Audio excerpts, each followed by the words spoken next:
ఏయ్ చూడు. మీరేమన్నారు? ఏమన్నాను? బ్లూ కలర్ కుర్తా వేసుకుని నాన్న కాఫీ తాగుతూ ఉంటారని చెప్పాను.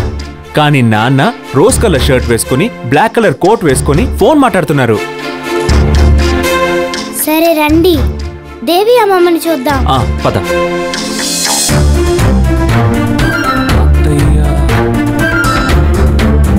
అదిగో చూసావా, ఇది కూడా జరగలేదు. పద మంజు అత్తయ్యని చూద్దాం.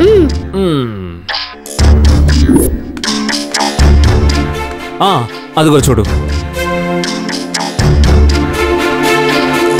మంజు అత్తయ్య బ్లాక్ కలర్ చీర కట్టుకుని పని వాళ్ళని తిడుతూ ఉంటారని చెప్పాను. కానీ నువ్వే చూసావుగా, అలాంటిదేం లేదు. చాలా. పద.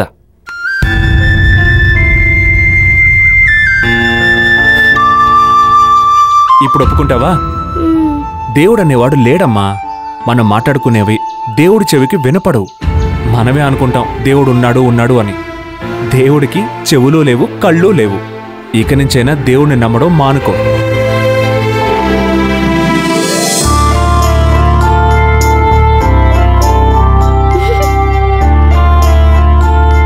నాన్నా అటు చూడండి నాన్నా.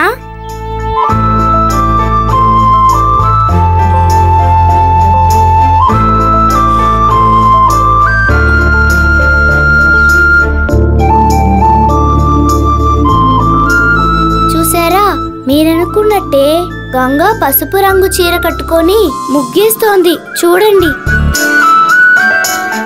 నాన్న, దేవుడు మనసులో అనుకుంది ఎవరితోని చెప్పడు నాన్న.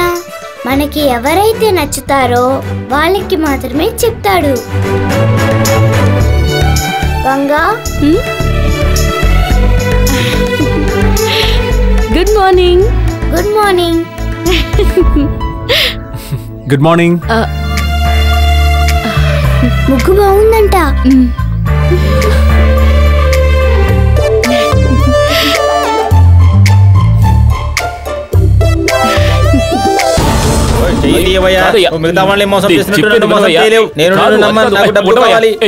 నమ్మవయ్యా, మా బావ అన్ని అప్పులు తీర్చేస్తారని చెప్పారు. పెళ్లి పనుల వల్ల కొంచెం బిజీగా ఉన్నారు. నమ్మవయ్యా. అరే నీది మాటలు నేను నమ్మను. నాకు డబ్బు కావాలి. ఇది బావతో మాట్లాడతాను. ఆగండయ్యా, వచ్చే వారం సెటిల్ చేసేస్తానయ్యా. వచ్చే వారం దాకా నేను ఆగను. నాకు ఇప్పుడే సెటిల్ కావాలి, లేకపోతే మీ బావ దగ్గర కూడా ఎవరు వీళ్ళంతా? వీళ్ళంతా ఇక్కడికి వచ్చి గొడవ చేస్తున్నారంటే అది ఏమిటంటే బావా, మీరు తప్పుగా అనుకోకండి. మాకు రావాల్సిన డబ్బులు రాకపోతే మేము ఏం చేస్తాం? ఈ వ్యాపారాన్ని అమ్ముకొని మేము బతుకుతున్నాం. బిజినెస్ లో రావాల్సిన డబ్బులు రాకపోతే ఎలా ఉంటుందో మీకు తెలుసు కదా. నీకు అమౌంట్ ఎంత ఇవ్వాలి? 50 లక్షలు ఇవ్వాలి.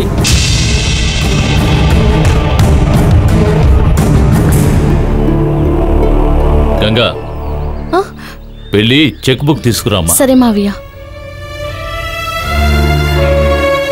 ఏమా, నేను ఆ రోజే చెప్పాను కదా, మీ ఆయన చేసిన అప్పు నేను తీరుస్తాను అని. నువ్వు నన్ను అడిగి తీసుకుని ఇచ్చేయచ్చు కదా. అందరం పెళ్లి హడావుడిలో ఉన్నాం. అలాంటప్పుడు ఎలా అడగాలా అని. నువ్వు అడగకపోవడం వల్ల ఈ రోజు మన పరువు ఎలా బజారున పడిందో చూసావుగా.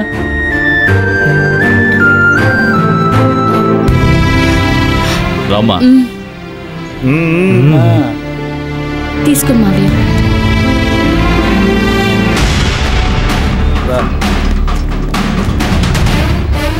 నీ పేరేమిటి? ఎస్ కన్యాలాల్.